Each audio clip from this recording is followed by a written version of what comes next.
ഇവിടെ ഈ കവാടം തകർത്ത്, ഈ മാലകൾ മുഴുവൻ അങ്ങാടിയിൽ തള്ളിയിട്ട്, ഞങ്ങളുടെ ഫ്ലക്സ് ബോർഡുകൾ തകർത്ത്. നീ എന്തേ മനസ്സിലാക്കിയത്? എടാ, നീ ഹലാലിൽ പിറന്നവനല്ല. ഹലാലിൽ നീ ജനിച്ചവനാണെങ്കിൽ, ഒരു ഹലാലായ ഒരു നിക്കാഹിൽ നീ ജനിച്ചവനാണെങ്കിൽ നീ അത് ചെയ്യുകയില്ല. നിനക്ക് തന്തയില്ല എന്നതാണ് സത്യം.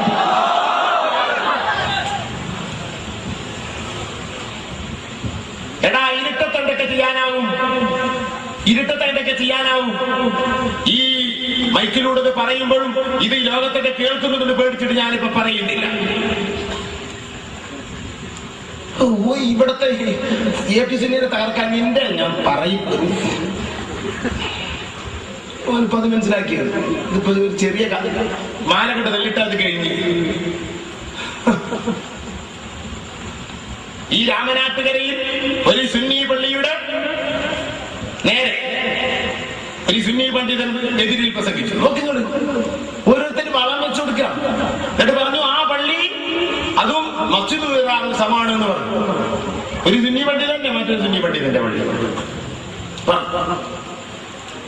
വിദേഹത്തേറെ പള്ളിയാണെങ്കിൽ ഇമാം ഷീഖ് അങ്ങനെ പറഞ്ഞിട്ടുണ്ട്, അത് മസ്ജിദ് റാറിന്റെ വിധിയാണ്. പക്ഷെ സുന്നി പള്ളിയെ പറ്റി എന്ന് പറഞ്ഞു. എന്നിട്ട് അവിടെ നിസ്കരിക്കാൻ പോയത് എന്തുണ്ടായി? അത് കേട്ട് എന്റെ അടിയിൽപ്പെട്ട ഒരു വക്കീൽ വന്ന് എന്തോ ചെയ്തു. സുബ്ഹാനല്ലാഹ്, അതിന്റെ ഹൗല് പള്ളിയുടെ മുകൾ ഭാഗത്താണ്. അവിടുത്തെ മുദരിസായ ഉസ്താദ് ഒരു ദിവസം ചെന്ന് നോക്കുമ്പോ ഉദ്ഘാടനത്തിന്റെ ദിവസം വെള്ളം ഹൗലിലേക്ക് വിട്ടിട്ടില്ല.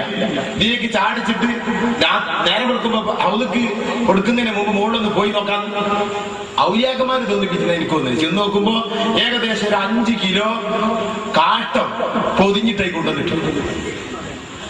നോക്കിക്കോ, ആ വെള്ളം ആകെ ശൂന്യമായി, ഒന്നിനും പറ്റാതെ. ഇതൊക്കെയാണ് മാന്യത. ഒരു കൂട്ടരുടെ പിന്നെ മാല തകർത്തതുകൊണ്ട് ഇവിടെ ആശയം തകർക്കാൻ കഴിയുമോ? ഓരോരുത്തരും മനസ്സിലാക്കിയതല്ലത്. അള്ളാഹു ആ തകർത്ത കയ്യിന് തിക്തമായ പ്രതിഫലം നൽകുമാറാകട്ടെ, തിക്തമായ ശിക്ഷ നൽകുമാറാകട്ടെ. ആ കൈ കൊണ്ട് അവൻ തന്നെ ആ തകർക്കാൻ ആരൊക്കെ ഒരുമിച്ച് കൂട്ടിയോ അവരെ മുഴുവൻ തമ്മിൽ ആ കൈ കൊണ്ട് അതിനെ കുത്തിക്കീറിയതുപോലെ കുത്തിക്കീറുന്നത് കാണാൻ അള്ളാഹു വിധിക്കുമാറാകട്ടെ. അവന്റെ ആ കയ്യിൽ അള്ളാഹു മരിക്കുന്നത് വരെ ബറക്കത്ത് കൊടുക്കാതിരിക്കട്ടെ. അവൻ ആ കൈ കൊണ്ട് എല്ലാ മുസീബത്തിലും അവൻ പെടുമാറാകട്ടെ.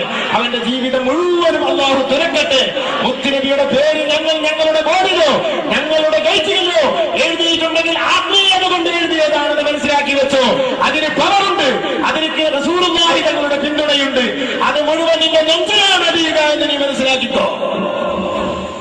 നീ മനസ്സിലാക്കി വെച്ചത് ചെറിയ കേസാണെന്നാ അന്റെ കപകമല്ലത്.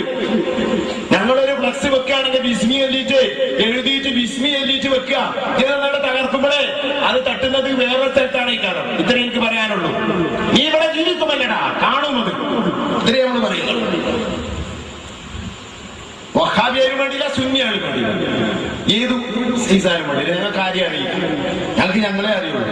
ബഹുമാനിക്കുന്ന മഹാനായ ഉസ്താദിന്റെ മഹത്വമാണ് പറഞ്ഞത്. അത് ഈ കേൾക്കാൻ വേണ്ടി പറഞ്ഞതല്ല. നിന്റെ സമ്മതം കിട്ടിയിട്ട് വേണം ഉസ്താദിന്റെ മഹത്വം പറയാൻ. എനിക്ക് കുറച്ച് വേദന ഉണ്ടാവും കേൾക്കുമ്പോ, എനിക്കറിയാം. അതാണ് എനിക്ക് ഏറ്റവും വലിയ തുണ്ടി പിടിച്ചത്. അന്ന് അരിമനൊന്നും ഒരുങ്ങുന്നത്. ഹയാത്തുള്ള കാലത്ത് നിന്നെപ്പോലുള്ള തെണ്ടികൾ എഴുതിൽ, തന്നെപ്പോലുള്ള തെണ്ടികൾ എഴുതിൽ, തന്നെപ്പോലുള്ള തെണ്ടികൾ എഴുതിൽ സംസാരിക്കാനുള്ള നാവുകളാണ് ഞങ്ങൾക്ക് അള്ളാഹു തന്ന നാവെന്നിട്ട് മനസ്സിലാക്കിക്കോ. എന്തിട്ട് മനസ്സിലാക്കി?